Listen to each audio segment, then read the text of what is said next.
दोस्तों, क्या आपके मन में कभी ये विचार आया है कि जो लोग पैसा पैसा करते रहते हैं और दिन भर पैसे के लिए ही काम करते हैं, उनका एक ही मकसद होता है पैसा कमाना। पैसा उनसे उतना ही दूर क्यों भागता चला जाता है? इसके विपरीत में जो लोग पैसा कमाना नहीं चाहते, जिसका मतलब है कि वो पैसों के लिए काम नहीं करते, उनका एक ही मकसद होता है, या फिर वो तो लोगों की हेल्प करना चाहते हैं, या फिर अपनी कोई सर्विस देना चाहते हैं जो लोगों की लाइफ में अच्छा इम्पैक्ट कर सके। उनका एक गोल होता है, एक मिशन होता है, और उनकी ज़िंदगी में पैसा क्यों आता रहता है और उनके पास बहुत सारे वेल्थ इकट्ठा हो जाता है। लोग चीज़ों को अलग अलग नज़रिए से देखते हैं।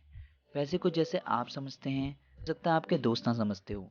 जिस तरह इस दुनिया को लेकर लोगों का अलग अलग मत होता है, कोई इसे अच्छा समझता है, कोई इसे बुरा समझता है। ये डिपेंड करता है उसके एक्सपीरियंस में। उसी तरह अगर आपका एक्सपीरियंस पैसे के साथ अच्छा है तो आप उसे अच्छा समझेंगे, नहीं तो आप उसे बुरा समझेंगे।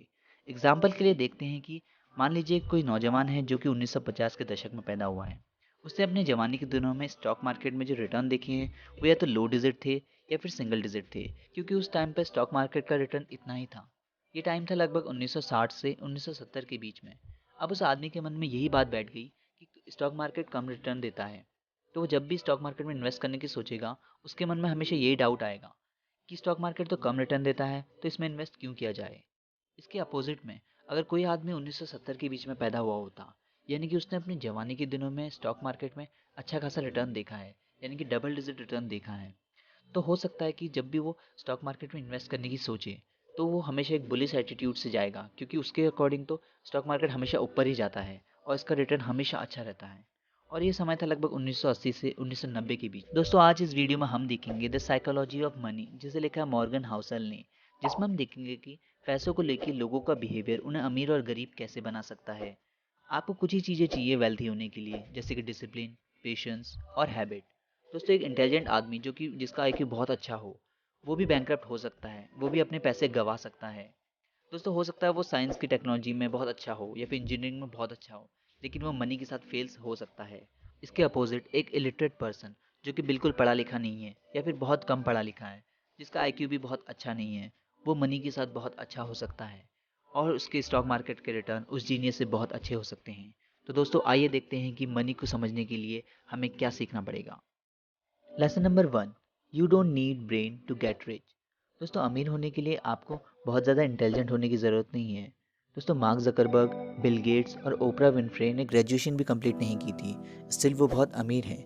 दोस्तों, आपको बहुत अच्छा आईक्यू होने की ज़रूरत नहीं है, या फिर आप क्लास में फर्स्ट आते हैं या फिर कॉलेज टॉपर हैं तो आप अमीर बन जाएंगे, ऐसा ज़रूरी नहीं है। इसे समझने के लिए दो लोगों की कहानी देखते हैं। पहले का नाम है रोनाल्ड जेम्स रीड, जो कि एक जैनिटर यानी सफाई कर्मचारी थे, और वो गैस स्टेशन वर्कर भी थे, और लेकिन वो एक अमेरिकन फिलैंथेरेपिस्ट भी थे। दोस्तों, जैनिटर होने के बावजूद भी जब वो मरे तो उनकी नेटवर्थ जो है $18 मिलियन थी। और इसके अपोजिट में रिचर्ड फर्स्कोन, जो कि एक हार्वर्ड ग्रेजुएटेड स्टूडेंट थे, और इसके अलावा वो मैरिल लिंच जैसे कंपनी में एग्जीक्यूटिव भी थे। दोस्तों, वो बहुत ज़्यादा पैसा उधार लेते थे और उसे ऐशो आराम में खर्च कर देते थे। जब 2008 का फाइनेंशियल क्राइसिस हुआ तब उन्होंने अपनी बैंकरप्सी फाइल की। ऐसा इसलिए हुआ क्योंकि रोनाल्ड जो है वो धैर्यवान थे और पैसे को लेके वो बहुत ही डिसिप्लिन हुआ करते थे। रिचर्ड फर्स्कॉन जो है वो लालची थे और अनडिसिप्लिन थे।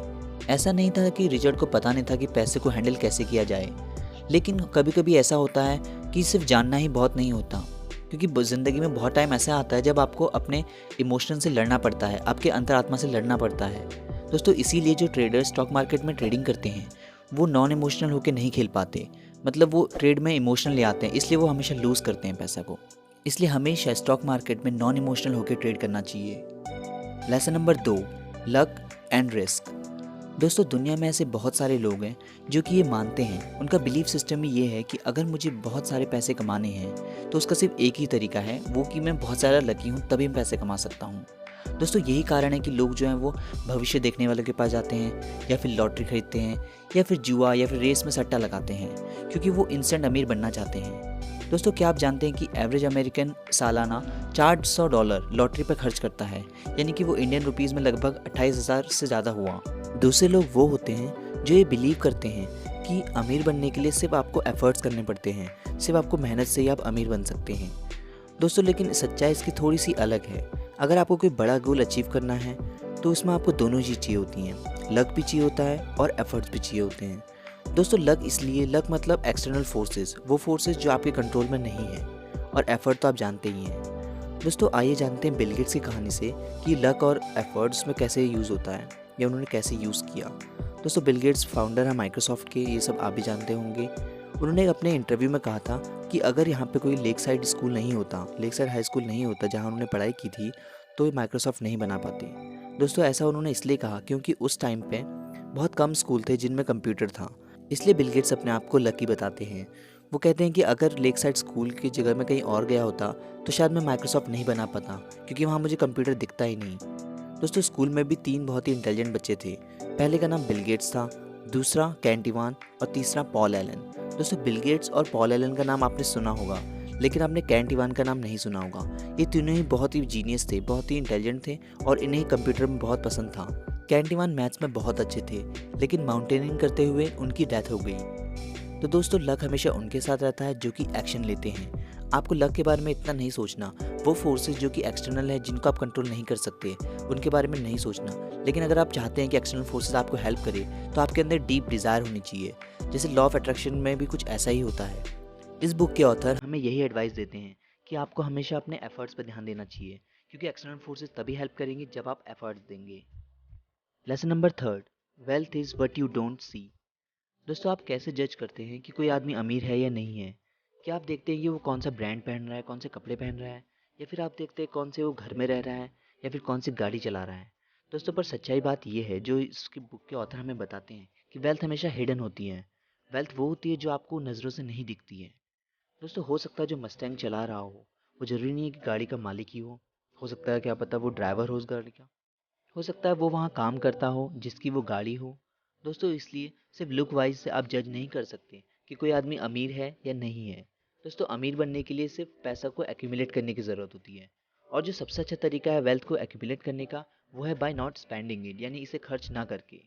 दोस्तों अगर हम अमीर की बात करें, अमीरी का मतलब होता है वो पैसा जो वो कमा रहा है, और वेल्थ की बात होती है कि आपको कल के खर्चे की चिंता की ज़रूरत नहीं है।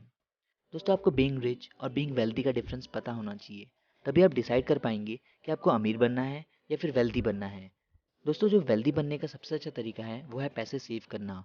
वो कहावत है ना, अ पेनी सेव्ड इज पेनी अर्न, यानी कि पैसा बचाया यानी कि पैसा कमाया। दोस्तों अच्छी बात यह है कि आपको ज़्यादा पैसा की ज़रूरत नहीं है अगर ज़्यादा सेव करना चाहते हो तो। आपको सिर्फ अपने ईगो की साइज़ को छोटा करना है।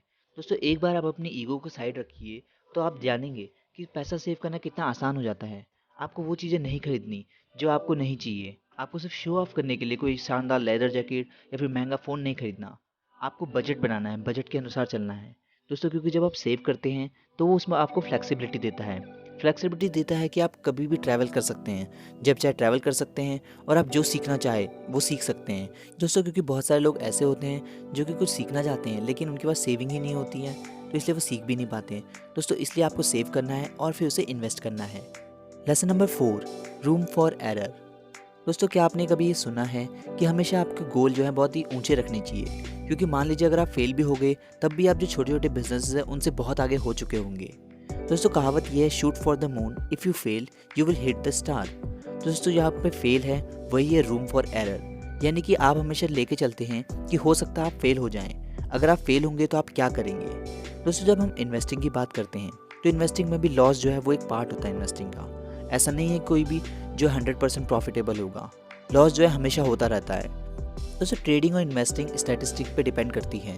आपको ओवरऑल देखना पड़ता है कि आपका प्रॉफिट कितना है, लॉस कितना है। दोस्तों हो सकता है अभी आप जवान हो, आपके ऊपर रिस्पॉन्सिबिलिटी थोड़ी कम होंगी, तो इसलिए हो सकता है आप रिस्क ज़्यादा लेते हो, लेकिन आप चेंज हो जाएंगे, ये याद रखिए। तो इसलिए हमेशा याद रखिए कि आप चेंज हो जाएंगे, तो इसलिए आपको फ्लेक्सिबल बनना है। विनिंग करने के लिए अगर आपको ट्रेड में जीतना है तो आपको हमेशा रिस्क मैनेजमेंट का ध्यान रखना पड़ेगा, जो कि आई बटन में वीडियो है, आप उसको देख सकते हैं जिसमें मैंने ये सब बताया है। दोस्तों क्योंकि जब आप अगर लंबे टाइम के लिए ग्रोथ करना चाहते हैं तो आपको फ्लेक्सिबल होना ही पड़ता है।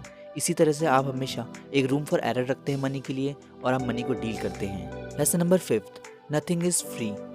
दोस्तों दुनिया में आपको कुछ भी चीज़ फ्री में नहीं मिलेगी, आपको कोई ना कोई प्राइस जो है पे करना ही पड़ता है। जैसे कि अगर आप कभी शॉपिंग पर गए, आपने कुछ कपड़े खरीदे तो आप उसी वक्त जो है उसकी कैश पेमेंट कर देते हैं। ये तो हो गई कि उसी वक्त आपने पेमेंट कर दिया, लेकिन बहुत टाइम ऐसा आता है जब आपको उसी वक्त पेमेंट नहीं करना पड़ता। जैसे कि अगर हम ट्रेडिंग और इन्वेस्टिंग की बात करें, मान लीजिए आप बिल्कुल ही बिगनर हैं और बिल्कुल नहीं जानते कि स्टॉक मार्केट क्या करती है, कैसे काम करती है, और बिल्कुल सीख रहे हैं, तो ये ज़रूरी नहीं है कि आप 1000-2000 के कोर्स खरीदें। वैसे कोर्स से याद आया कि मैं एक कोर्स बनाने वाला हूँ जो कि बिल्कुल स्टॉक मार्केट के बिगनर के लिए होगा, और वो बिल्कुल फ्री होने वाला है। उसमें आपको अपना टाइम देना पड़ेगा, क्योंकि जब आप नए नए ट्रेडिंग सीख रहे होते हैं तो आप उसको टाइम देते हैं 1 साल तक एटलीस्ट। आप उसमें बहुत सारी बुक्स पढ़ते हैं या फिर आप बुक समरीज भी सुन सकते हैं जैसे आप अभी देख रहे हैं, और आप उनसे सीख सकते हैं। उसके अलावा आपको एनुअल रिपोर्ट्स भी पढ़नी होती हैं कि कंपनी की फाइनेंशियल कंडीशन कैसी है। इसके अलावा आप बहुत ही नई चीज़ें भी सीखते हैं, जैसे कि चार्ट रीड कैसे करते हैं, कैंडल स्टिक क्या होती हैं, पैटर्न्स कौन से ट्रेड करने चाहिए, कौन से ट्रेड नहीं करने चाहिए। दोस्तों क्या होता है कि प्रैक्टिस में जो है बहुत ही चीज़ें हार्ड हो जाती हैं, लेकिन थ्योरी में बहुत आसान लगती हैं। दोस्तों इन्वेस्टिंग जो है, अगर मान लीजिए आप नए नौजवान आदमी हैं और आप किसी को इन्वेस्टिंग करते हुए देखेंगे, मतलब कोई ट्रेडिंग कर रहा है, आप देखेंगे कि लाखों करोड़ों कमा रहा है, तो आप सोचेंगे कि यार इन्वेस्टिंग बहुत आसान है, शायद मैं भी कर लूँ। लेकिन दोस्तों एक बात हमेशा ध्यान रखिए कि इन्वेस्टिंग हमेशा तब आसान लगती है जब कोई और कर रहा होता है। जैसे कि मैथ्स के सवाल जब कोई और कर रहा होता है तो हमें वो आसान लगते हैं कि तो हो जाएंगे, लेकिन जब हम प्रैक्टिस करते हैं तब वो हार्ड हो जाते हैं। दोस्तों क्या आप जानते हैं कि मॉन्स्टर ब्रिवेजेस का 1995 से 2018 तक 3,19,000% उसने रिटर्न दिया है। दोस्तों क्या आप में इतना पेशेंस होता कि आप इतने लंबे समय तक इसे होल्ड कर पाते? तो दोस्तों इसलिए सबसे पहले इन्वेस्टिंग करने से पहले या ट्रेडिंग करने से पहले आपको स्किल सीखनी पड़ेगी, ताकि आप लॉसेस को हैंडल कर सकें, ताकि वॉलेटिलिटी झेल सकें। तो दोस्तों इसलिए आप हमेशा लर्न कीजिए, एक्ट कीजिए, फेल होइए और ग्रो भी कीजिए। फेलियर से हमेशा सीखते रहिए। दोस्तों हम इस वीडियो के समरी पे पहुंच गए हैं। इस वीडियो में हमने देखा द साइकोलॉजी ऑफ मनी, जिसे लिखा है मॉर्गन हाउसल ने। उसके हमने 5 लेसन देखे, जिसमें हमने ये भी सीखा कि पैसा कैसे काम करता है, और जो लोग दिन भर पैसा पैसा करते रहते हैं, पैसे के पीछे भागते हैं, पैसा उनसे दूर भागता रहता है, और जो लोग वैल्यू देते हैं, लोगों की हेल्प करना चाहते हैं, पैसा उनके पास आता रहता है। इसमें हमने सीखा कि अगर आपको पैसा कमाना है तो आपको वैल्यू देखना सीखना होगा। और अगले लेसन में हमने ये देखा था कि लोग जो है अलग अलग नज़रिए से पैसे को समझते हैं, वो अपने एक्सपीरियंस से समझते हैं। जिसमें हमने 2 लोगों की कहानी, एक जो 1950 में पैदा हुए हैं और दूसरा जो 1970s में पैदा हुए हैं। दोनों ने स्टॉक मार्केट के अलग अलग डिफरेंट रिटर्न को देखा है, तो उनके लिए जो स्टॉक मार्केट का पर्सपेक्टिव है वो उसी तरह से हो गया है। दोस्तों अगले लेसन में हमने देखा कि अगर आपको सक्सेसफुल होना है तो आपको लक और एफर्ट दोनों चाहिए। लक यानी कि एक्सटर्नल फोर्स जो कि हमारे कंट्रोल में नहीं है, लेकिन हमें सोचना किसके बारे में, हमें कोशिश सिर्फ एफर्ट्स के बारे में करनी है। जिसमें हमने अपनी बिल गेट्स की कहानी सुनी थी, जो कि माइक्रोसॉफ्ट के। अगले लेसन में हमने देखा सिर्फ देखने से ही आप नहीं बता सकते कि कोई आदमी अमीर है या नहीं है। अमीर बनने के लिए आपको पैसे सेव करने की ज़रूरत है, और आप सेव करने के लिए अपने ईगो को छोटा कर सकते हैं, यानी कि सिर्फ वो चीज़ें खरीद सकते हैं जिनकी आपको ज़रूरत है। यानी कि शो ऑफ करने के लिए आप चीज़ें नहीं खरीदेंगे, क्योंकि वेल्थ वो होती है जो कि आपको नहीं दिखती है, जो कि छुपी हुई होती है। अगले लेसन में हमने देखा कि आपको हमेशा बड़े गोल रखने चाहिए, ताकि अगर आप फेल भी हो जाएं तो भी आप उन छोटे छोटे गोल से बहुत आगे हो जाएं। जिसमें हमने कहावत सुनी थी, shoot for the moon, if you fail you will land on star. दोस्तों इसका मतलब ये था कि आपको रूम फॉर एरर रखना है, यानी कि आप जो भी गोल रखें आपको हमेशा एक रूम फॉर एरर रखना है, ताकि आप गलतियों से डिप्रेस ना हो, उससे सीखे। अगले लेसन में हमने देखा था कि अगर आपको ट्रेडिंग या इन्वेस्टिंग कुछ भी चीज़ नई सीखनी है, तो इसमें हमने देखा था कि नथिंग इज़ फ्री।